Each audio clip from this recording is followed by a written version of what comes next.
challenges you think can be handled better in the next election cycle coming through? Because routinely we know every after 5 years, but even before 5 years, we know that somewhere, somehow, for whatever reasons, we normally have by-elections that pit, of course, the ruling party against the opposition. The opposition wants to get the seat, the ruling party wants to get the seat, and it's the same kind of process.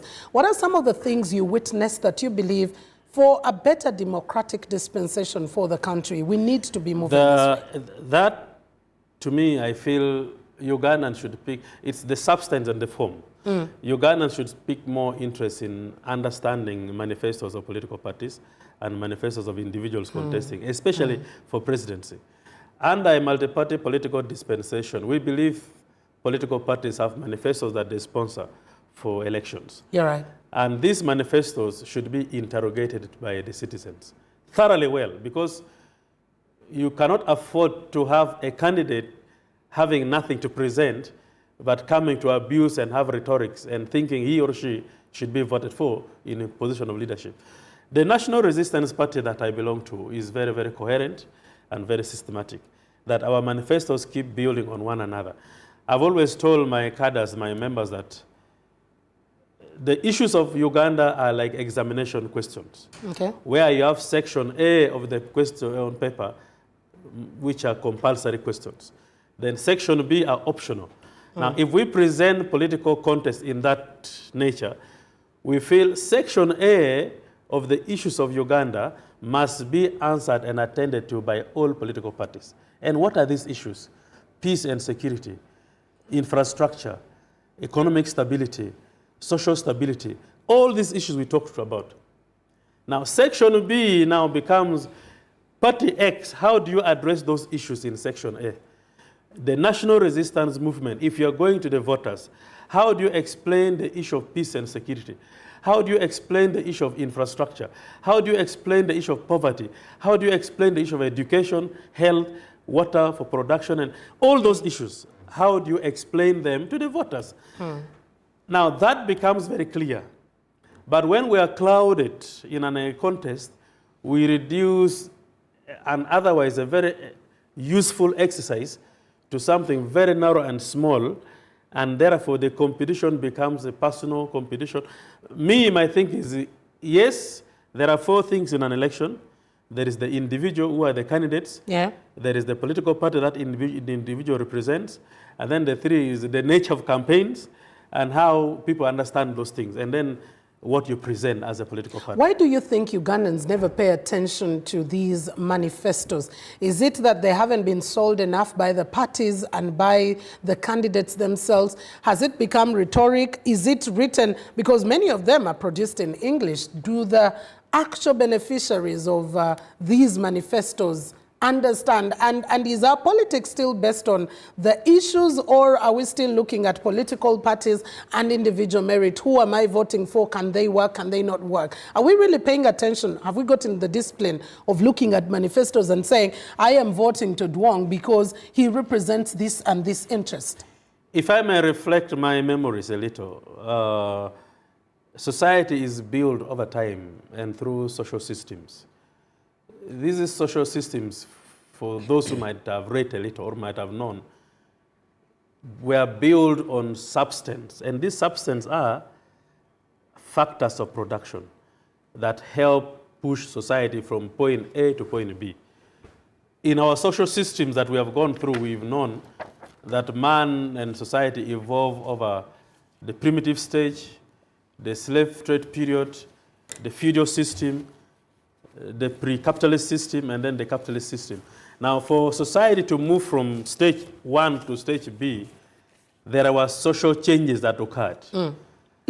For man to move from primitive stage to slave trade period, the discovery of fire was very crucial. And from feudal system, when society was now governed through different layers of individuals and classes, that was when law was introduced, governance was introduced, and then the inventions and innovations that continued in the pre-capitalist system brought especially the Western society to where it has reached. Now, it all rests on factors of production that should be the alpha and omega. that politics should address the key factors of production. Land, labor, capital, knowledge, all that we know. How do we have access to these factors of production? Me, as a political party, because man's needs are uniform and universal. What UPC needs are the same thing that NRM members need, FDC members requires, NUP members requires. The needs of a human being are the same. Yeah. They all need peace and security. So those are collective needs. So how do you address them collectively? So that is how, for us in NRM, we look at politics. And that is why we carry individuals away and we look at the issues that affect society. And if you may follow, you might have followed our campaigns, our presidential candidate did not talk about anybody. He spoke about issues, from peace and security, infrastructure issues, household challenges, how people should come out of poverty, and that was our concentration in this campaign. Whereas our opponents were concentrating in abusing our candidate, for him he was concentrating in highlighting the issues that affect everybody, including those in opposition. You know, so to me, that is what I stand for. And we stand Very for. true. That is on one side. But on the other side, you have electorate who are waiting for a political season to receive cash handouts. Electorate who are saying this is our time to eat part of our, even when it crosses down to parliamentarians, you've seen the misconstrued idea of who a parliamentarian should be. There is one in the law that states the 4 areas that a parliamentarian should be doing: appropriation, oversight, representation, and all that. But on the other hand, the electorate are looking at a parliamentarian. How many burials have you attended? Do you pay school fees? That parallelity in terms of understanding of ideas. That is true, Mildred, because we have politicians have deviated from the core values of politics. That instead of presenting what people require, what they need, you represent something else. You cannot substitute government. You cannot start opening roads as an individual. You cannot start building bridges as an individual. You cannot give money to everybody in a constituency and you think that will be development. These are things that come through policies of government. Yours is to connect them to those policies and make sure that they work for them. Now, and that is why, we have a lot of challenges with many of the politicians, especially at parliamentary and local government level, that the turnout rate has been, the casualty rate has been very high. The attrition rate, yes. Yes, because you get to a point where you find the constituency is demanding for more than what an MP has been providing. You have been giving them ambulances. Who is to blame? Paying them. You have been, but the people are saying, even if you are doing that, our level of poverty is not... It's still high. It's still high. Yeah. So we need something more than what you're doing. And that something more, through decentralization, through the elaborate structure of government that NRM has provided, money is sent to local government.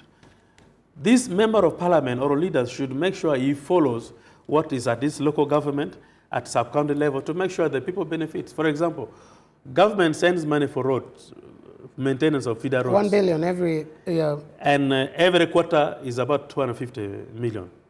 Now, how many roads have been done in your district with that money? Do you follow? Are you part of that process? Because there are road equipment in the villages, in the districts. Government send money for UPE capitation grants to schools. And yet children are being sent home from schools. There are PTA contribution from all schools. Yeah. But a member of parliament should be in the middle of this discussion because this affects households directly. When we are speaking about health matters, you go to an area, there is a health center, there are health workers, there are medicines, others are not there, others are there. But again, the people are saying, the health workers are very complicated for us. We go to health centers, they are abusing us, they are rude. But there is a member of parliament who is elected. So the connection between issues and leadership should be well analyzed. But the result...